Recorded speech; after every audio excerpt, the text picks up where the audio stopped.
Now we're going to start talking about the bones of the pelvis and leg. There are two structures that I think are particularly difficult to look at a two-dimensional image like a screen or like your textbook and understand its three-dimensional shape. And those two things are the skull and the pelvis. So let's have a look at the pelvis. But I think it would be a really good idea for you to look at the video that I made where I'm holding on to the bones of the pelvis to show you. I think it'll help you visualize it even more. So here we've got the pelvis. On top, we are looking at the pelvis from the front. On the bottom, we're looking at the pelvis from the back, right?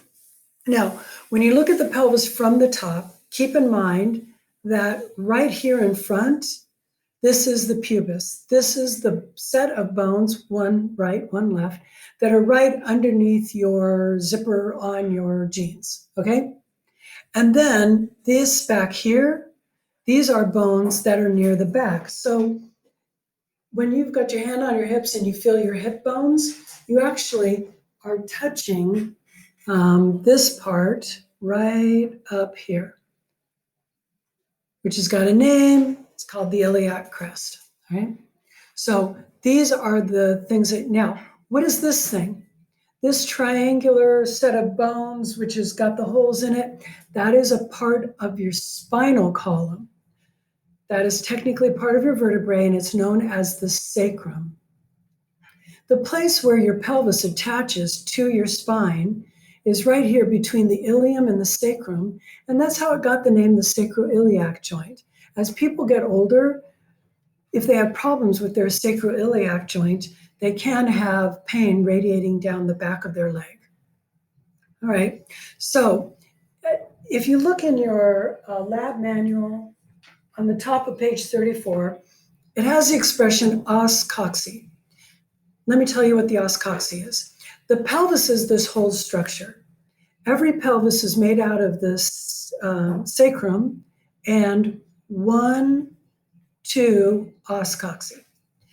The term os cocci will not be a correct answer to any of my quiz questions or my lab midterm. I guess it's good to know, but it's not going to be the answer to anything. Now, the things you do need to know are ilium, ischium, pubis. Every os cocci is made out of those three bones. The ilium is by far the biggest. This is the ilium. The ischium is the part that you sit on. This is the ischium down here. This is the ischium. And the pubis is the part right here in front, like I said, right below the zipper on your jeans. Great. Now, what are the parts of these bones that we need to know? Well, I think the easiest landmark to start with is the iliac crest. This right here, this arch on the top, this place that you can feel is called the iliac crest. The second is this place here. This socket for your hip, the hip socket is actually known as the acetabulum.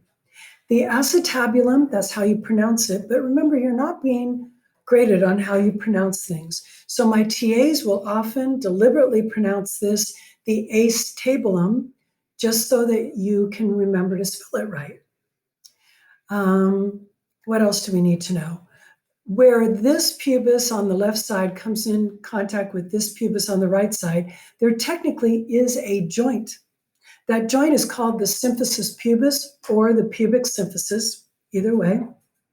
And it actually is a joint. It does not move very much unless you are a female and you're giving birth. Let's see, what else do you need to know? This hole in the bottom part of the bone is called the obturator foramen. That reminds me that I should tell you that this word foramen, F-O-R-A-M-A-N, some people pronounce it foramen. I have no problem with that. That means a hole in a bone. If you're ever stuck on a quiz or an exam and there's a hole in a bone, there's a pretty good chance that it's the something foramen. This one is called the obturator foramen. This term, pubic arch, that's not going to be the answer to anything, okay? The pubic arch It looks like it's got an arrow pointing at that. Yeah, it's not. The pubic arch is actually more of like a forensic term. If someone has discovered a skeleton and they want to know whether the person who died is male or female, then they will look at this particular angle. Okay, that particular angle, if it's more than 45, it's a female. If it's less than 45, it's a male. So that's what a pubic arch is, but you don't need it to know it. You do need to know iliac crest, the ischial tuberosity. I'll show you that in my next my next image. Ischial tuberosity, pubic symphysis, acetabulum, obturator foramen. You need to know all of those.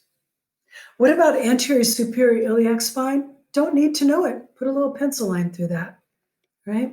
Now, let's go to our McGraw-Hill Connect, okay? Here we've got a pelvis, and let's look at the ilium. That's the ilium. Let's just look at the iliac crest. That is the iliac crest. Great. Let's look at the ischium. That whole thing is the ischium. Let's find the obturator foramen. That whole obturator foramen. Let's look at the pubis. There you go. Two sides of pubis. Do they have the acetabulum? No. Okay. Let's look at one more thing. Sorry. Yeah. Let's look at one more picture of the pelvis.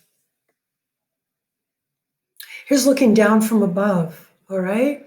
Again, ilium, the whole thing is the ilium. Iliac crest, that's the iliac crest. Okay, and the pubis you can see here, pubis is in the front, right? Great. All right, let's see a female pelvic girdle. So do you see this angle, how it's wider than 45 degrees? That's because this is a female. And let's look at a male. Well, you can't see it from here, but the male is less than 45 degrees. The tilt of the pelvis is different for male and females as well. All right, now let's look at, let's look at the hip and thigh so I can see the pelvis, and I'm going to look at it from behind so I can show you the ischial tuberosity. Ischial tuberosity, just that knobby part there. Why is it important? It's important not only because that's the part that you hit if you sit down too hard, but really strong muscles of the leg and butt are attached there at the ischial tuberosity. All right, I think that's it. I think that's it for our pelvis. Here's a little more detail. But if I label ilium, I'm going to point right there on the image. Pubis, I'm going to point very close to the pubic symphysis, and ischium, I'm likely to point very close to the ischial tuberosity. Remember the acetabulum, the acetabulum is going to be the socket for the ball and socket joint that is your hip joint. We are going to do the rest of the leg on the next video.